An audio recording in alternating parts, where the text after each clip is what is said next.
Welcome to Visuality Systems, the SMB protocol experts. In today's tutorial, we'll be discussing key SMB protocol security measures that will help you safeguard your data and your network. As part of Microsoft's Secure Future initiative, launched in 2023 to address the growing scale and complexity of cyber attacks, Windows 11 version 2.4H2 and Windows Server 2025 now include important SMB features that make your data, your users, and your organization safer. Most of these features are enabled by default, ensuring that your network is secure from the start. The security measures introduced by Microsoft, all supported by Visuality Systems' SMB protocol software libraries, include SMB signing required by default, SMB and TLM blocking. Insecure guest authentication is now off by default in Windows Pro editions. SMB dialect management, SMB client encryption mandate.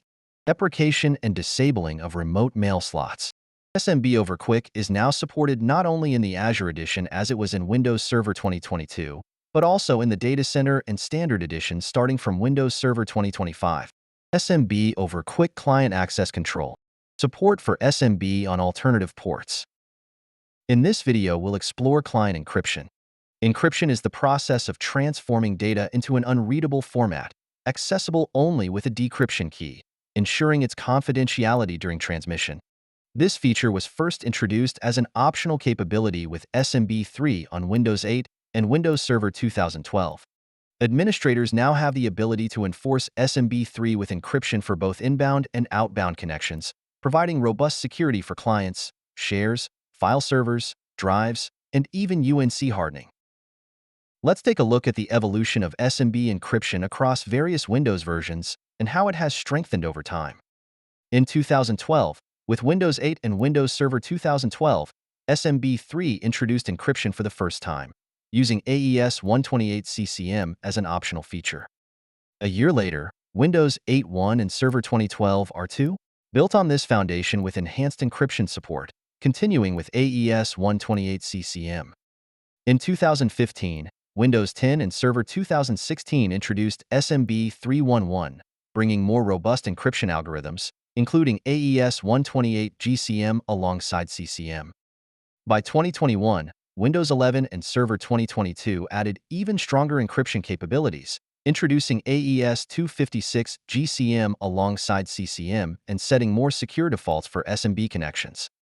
Finally, Windows 11 and Server 2025 introduced support for mandatory client encryption, ensuring the highest level of security with all previously available algorithms. Each step in this timeline represents Microsoft's commitment to enhancing data protection and aligning with the latest security standards. Before these changes, SMB encryption had to be configured manually. Administrators could enable encryption on a per-share basis, apply it across the entire file server, or enforce it selectively when mapping drives.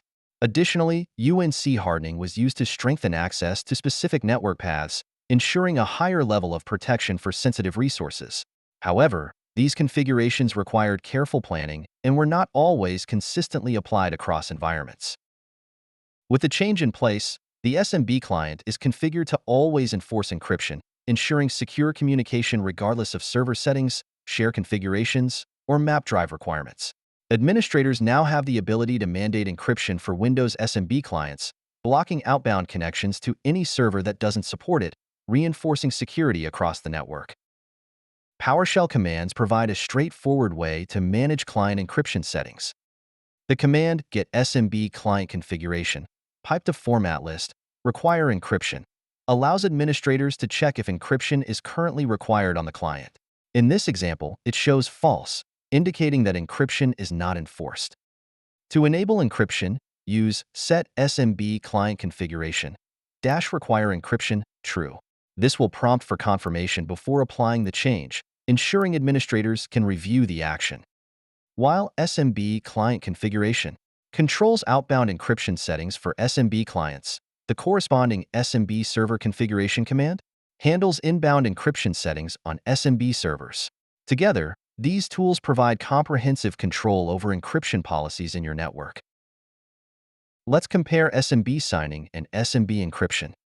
SMB signing delivers better performance since it avoids the overhead of encryption processes, while SMB encryption introduces higher performance costs due to its data protection mechanisms. Both methods provide tamper protection, but only SMB encryption guards against snooping by encrypting the data. Signing offers broader compatibility with older systems, while encryption, though more secure, may face compatibility challenges in certain environments. SMB signing can be a good choice when performance and basic security are priorities, while encryption is ideal for scenarios where both tamper and snooping protections are essential. It's important to note that when encryption is enabled, signing is automatically disabled because encryption already includes tamper protection. For maximum security, consider the trade-offs between these two features to determine the best fit for your use case. Thank you for watching. Want to know more? Explore the other videos in this tutorial series, visit our website, or reach out for more insights. Visuality Systems, the SMB protocol experts.